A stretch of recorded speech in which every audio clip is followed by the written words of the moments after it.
Non au travail des enfants, oui à une éducation de qualité. C'est sous ce thème qu'est célébrée l'édition 2015 de la Journée mondiale contre le travail des enfants. On en parle dans cette édition.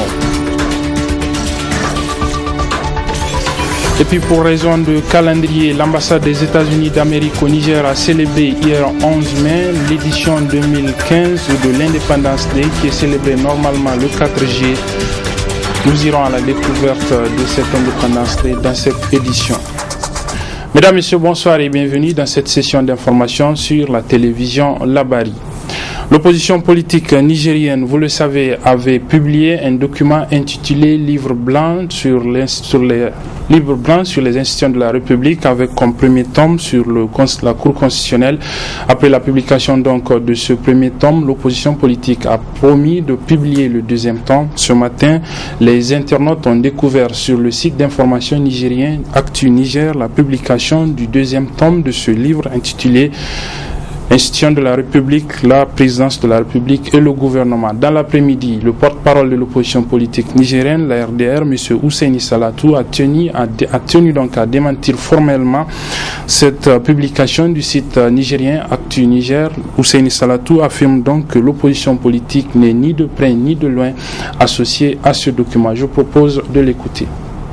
Et nous étions surpris et nous avons cherché à vérifier. Effectivement, nous avons vu qu'un document est diffusé sur le site Actu Niger et qui dit que c'est un document intitulé tome 2 du livre blanc ARD sur la gouvernance, notamment par rapport à la présidence de la République et au gouvernement. Notre première réaction était de chercher à vérifier véritablement d'où venaient ces informations-là. Vous vous rappelez que l'opposition, lorsqu'elle a rédigé le tome 1, c'était de manière responsable et officielle qu'elle a fait une déclaration le 18 janvier pour annoncer au peuple nigérien qu'elle a écrit un document et qu'elle a publié ce document-là qui s'appelle le tome 1 du livre blanc en rapport avec la Cour constitutionnelle.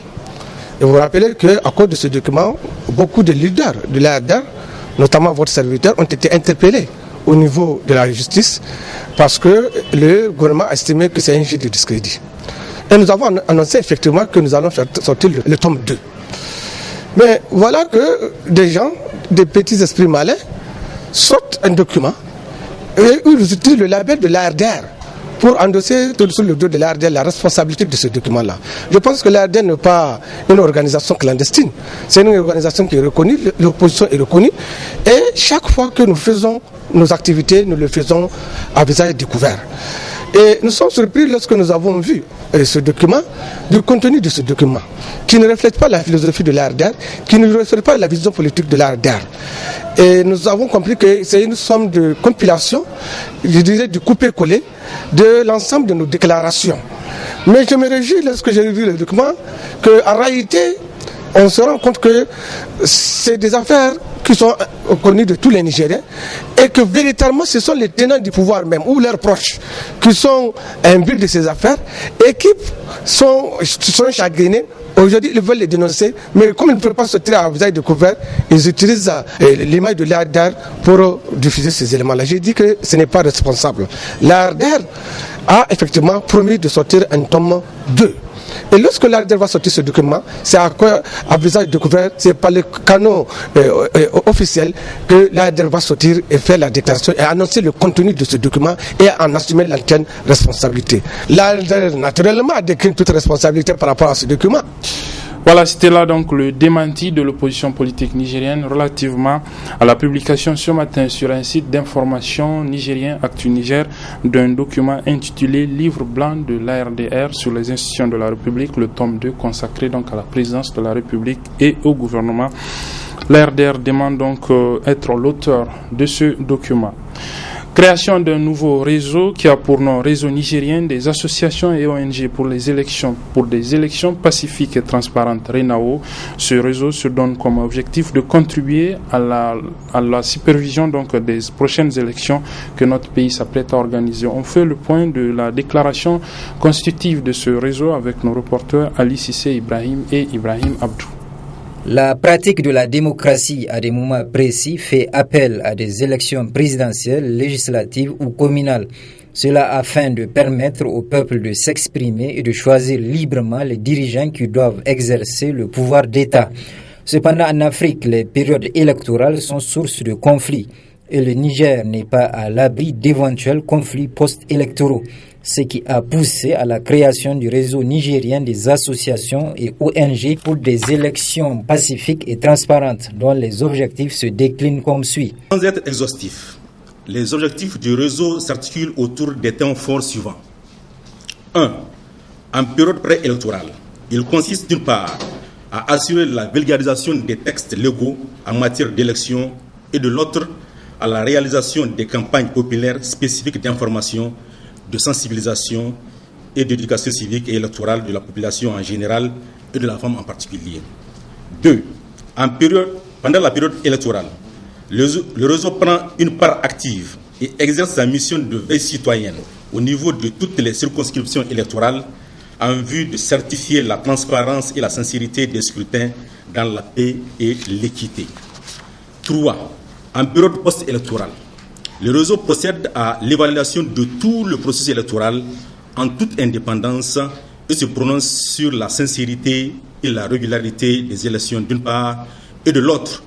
Le réseau va formuler des recommandations pertinentes pour les scrutins futurs en vue de leur amélioration, gage des élections crédibles et pacifiques. Ainsi, le réseau nigérien des associations et ONG pour des élections pacifiques et transparentes se propose de participer au prochain processus électoral dans notre pays, tout en mettant en avant la promotion, entre autres, de la paix, de la tolérance et de la bonne gouvernance démocratique. C'est l'un des titres de cette édition, la célébration aujourd'hui 12 juin de l'édition 2015 de la Journée mondiale de lutte contre le travail des enfants, placée sous le thème « Non au travail des enfants, oui à une éducation de qualité ». Cette journée, c'est un rappel, vise à promouvoir, à garantir plutôt aux enfants un endroit, un environnement sain et surtout sûr. Aboubakar Souley et Assoumana China. Lancée en 2002 par l'Organisation internationale du travail, la Journée mondiale contre le travail des enfants vise à attirer l'attention sur l'étendue mondiale du travail des enfants ainsi que les actions et les efforts nécessaires pour éliminer cette pratique. Cette édition de 2015 est placée sous le thème « Non au travail des enfants, oui à une éducation de qualité ». Le travail des enfants, dans son essentialité, permettez-moi ce terme, vise à permettre aux enfants d'aller à l'école, vise à soustraire les enfants des travaux qui sont dangereux, qui sont susceptibles de leur créer des problèmes. Notamment, on a parlé de l'esclavage dans la Convention 182. On a parlé également des travaux illicites, tout ce que la loi interdit. La loi interdit de faire de la drogue, la loi interdit de faire ceci. Il ne faudrait pas qu'on mette un enfant à le faire. Il ne faudrait pas qu'on mette un enfant dans les systèmes de prostitution. Vous avez bien vu qu'il y a encore quelques jours, on a parlé des personnes qui ont abusé d'une fille de 7 ans ou je crois à peine 9 ans, qui vendaient de la nourriture, tout ça, parce que, la village a été perdue, les traditions ont été reproduites de manière systématique et des gens ont profité de cette situation-là pour abuser de cette petite fille-là. La Convention 182 parle de ça. Elle parle des conflits armés. Aujourd'hui, le Niger, nous sommes dans une situation où cette question a toute sa dimension, avec les conflits que vous connaissez. Il y en a qui prennent des petits-enfants de 11 ans, de 12 ans. On leur donne une Kalachnikov, on leur donne une arme pour aller tuer. Comment ces enfants-là devront-nous faire en sorte qu'ils ne soient pas dans cette situation? Voilà ce qu'on appelle le travail des enfants. Au Niger, l'ampleur du travail des enfants reste mieux connue pour certaines raisons. On a pratiquement deux systèmes qui se chevauchent. On a un système formel où on arrive à identifier tout, à prendre tout, à enregistrer tout. Et on a un système informel qui est là à côté, où c'est le grand vide. Et le grand vide, même en matière statistique, on ne s'en sort pas. L'État arrive à couvrir la totalité des Nigériens en termes d'enregistrement des enfants dès leur naissance, en termes de suivi des enfants aussi, et en termes de pouvoir savoir exactement ce que les enfants là font. Je peux vous assurer que tous les chiffres statistiques qu'on a examinés, on ne fait que par déduction du taux brut de scolarisation. Lorsqu'on sait qu'il y a 100 000 enfants qui sont susceptibles d'être à l'école, et que les classes qui ont été offertes, où le nombre d'enfants enregistrés, c'est 50 000, eh bien on dit qu'il y a 50 000 enfants qui sont dans la rue. Peut-être que ces enfants-là sont même morts, ou ces enfants-là ils sont dans une situation où ils ne sont pas en train de travailler. En tout cas, par réduction, on suppose que ces enfants-là pourraient être occupés à travailler. Pour éradiquer totalement ce phénomène à travers le monde, il est attendu des gouvernements une éducation de qualité, gratuite et obligatoire pour tous les enfants jusqu'à l'âge minimum d'admission à l'emploi et des actions pour aider les enfants qui sont actuellement astreints au travail des enfants, entre autres.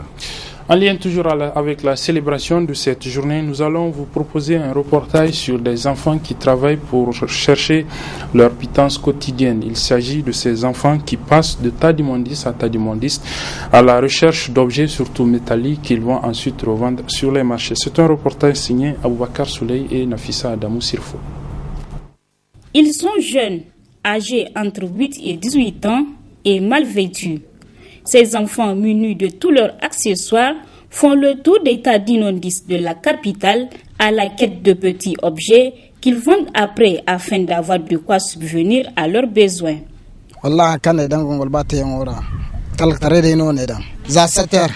C'est la pauvreté qui m'a conduit à chercher des objets dans les ordures. On se réveille dès 7 heures pour venir à la route Filangué où se trouve un énorme tas d'immondices. Les objets qu'on trouve, on les revend après. Des fois, on obtient 1000 francs ou plus par jour.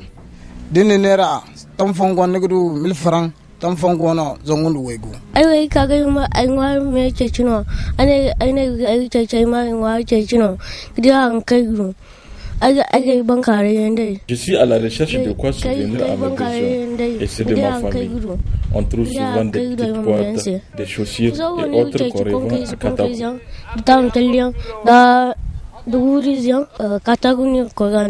Ce phénomène de collecte d'objets sous les ordures ne fait que s'accentuer à Niamey et expose ses enfants à des risques sanitaires.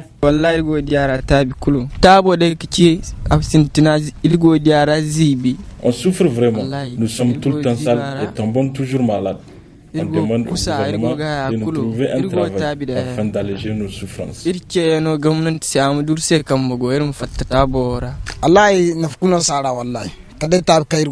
Ce travail n'a aucune importance car les gens nous fuient pour notre saleté.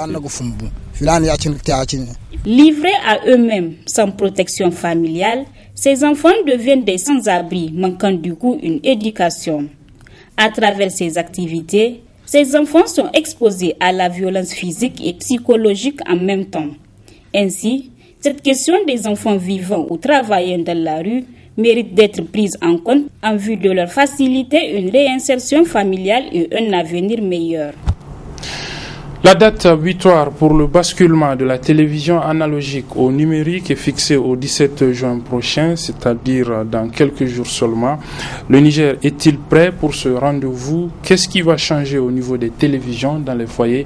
C'est entre autres questions auxquelles répond le ministre en charge des postes de télécommunications et de l'économie numérique, M. Abdoumani, interrogé ce matin par la télévision Labari.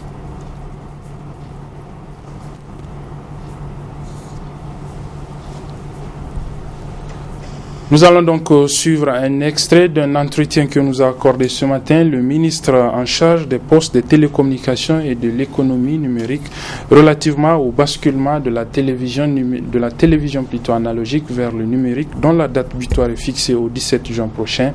Le Niger est-il prêt pour ce rendez-vous qui est fixé donc pour quelques jours seulement? Aussi, qu'est-ce qui va changer au niveau des télévisions dans les foyers? Le ministre Abdoumani répond.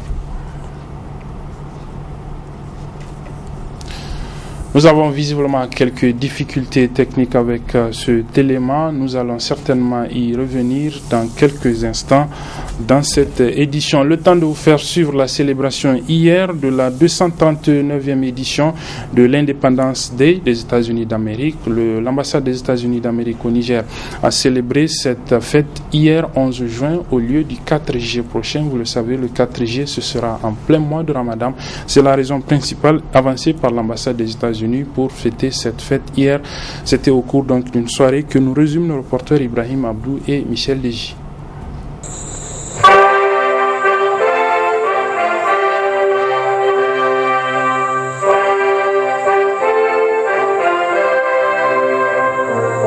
C'est la première fois que la nouvelle diplomate américaine Eunice Redick célèbre cette fête en tant que nouvelle ambassadeur des États-Unis au Niger.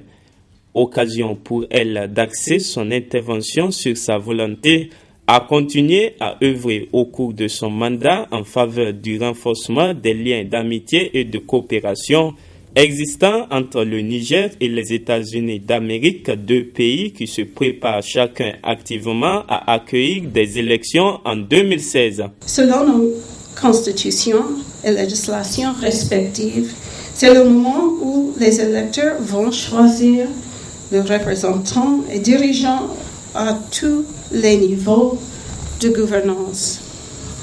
Ce processus est indispensable pour nos pays en tant que démocratie. La société civile et la presse jouent des rôles importants dans la réalisation d'élections libres, justes et transparentes. Aujourd'hui, je voudrais souligner l'importance de l'état de droit, des institutions transparentes et responsables, des sociétés civiles solides et de la protection des droits de l'homme pour tous les citoyens et toutes les communautés. Les États-Unis et le Niger travaillent en étroite collaboration pour accroître les opportunités pour tous les Nigériens. Notre objectif est d'aider le gouvernement du Niger à éliminer la persistance de la stigmatisation à l'égard des personnes en situation de handicap, à offrir des occasions pour leur enseignement et à appliquer des lois pour protéger cette communauté marginalisée.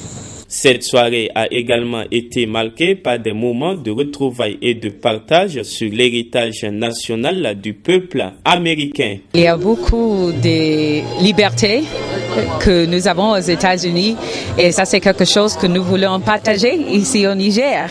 Surtout la liberté de la presse, liberté d'expression et tout ça. Nous percevons cette date comme vraiment une date qui symbolise tous les acquis de la liberté et des droits de l'individu aussi bien que du pays. Nous avons beaucoup à apprendre des Américains, leur démocratie et le sens qu'ils donnent à ce que tous vivent en paix. Je profite de vos micros pour saluer l'exemplarité de nos relations et plus particulièrement adresser des remerciements au gouvernement américain pour le geste qui a été fait à l'endroit des populations de Kolo. Célébrée avec faste le 4 juillet de chaque année en terre américaine, cette fête nationale est un événement qui rappelle le triomphe des Américains en 1776 après plusieurs années de lutte qui leur ont permis d'arracher leur indépendance vis-à-vis de la Grande-Bretagne il y a 239 ans.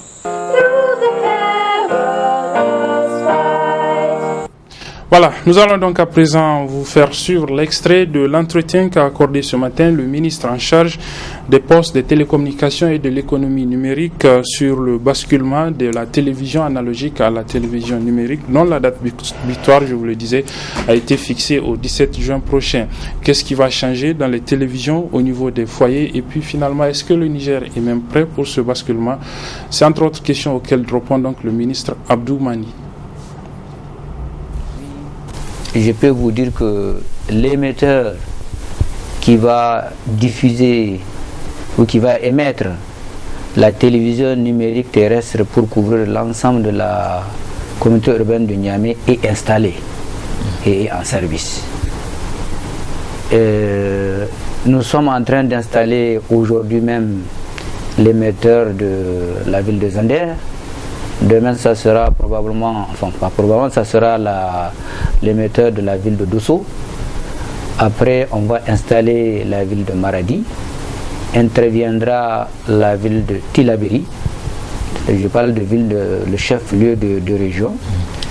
Et nous allons installer par la suite celui de Tawa, Agadez et Difa. La plupart des foyers nigériens vont être dotés.